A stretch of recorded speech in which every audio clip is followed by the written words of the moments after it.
मीसम तम्मार की कहानी, ईमान और मोजज़ात। एक दिन हजरत बाजार में जा रहे थे कि अचानक एक बड़ा और खौफनाक सांप उनके रास्ते में आ गया। लोग खौफ से दूर भाग गए, लेकिन मीसम तम्मार ने दिल में अल्लाह पर यकीन और इमाम अली अलैहिस्सलाम के इल्म की ताकत के साथ कहा, अल्लाह की रज़ा के लिए ये जान खतरा नहीं, ये सिर्फ एक इम्तिहान है। जब वो सांप के करीब पहुंचे, सांप ने हैरत अंगेज तौर पर पीछे हटना शुरू कर दिया और मैसम बगैर किसी चोट के गुजर गए। ये वाकया लोगों के लिए एक वाज़ेह मुजज़ा बन गया कि ईमान और नेक नियति इंसान को हर खतरे से बचा सकती है।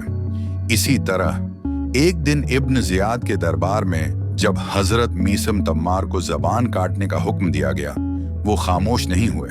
उन्होंने बुलंद आवाज में कहा, हक के साथ खड़े रहना इंसान को हमेशा बाकी रखता है, होती कि जिस्मानी नुकसान भी रूह को नहीं छू सकता। इसी दिन उनकी शहादत के बाद भी लोग उनकी ईमानदारी, इल्म और कुर्बानी की मिसाल याद करते हैं और इसमें छुपे रूहानी मोजज़ात की कहानी नस्ल दर नस्ल सुनाते हैं।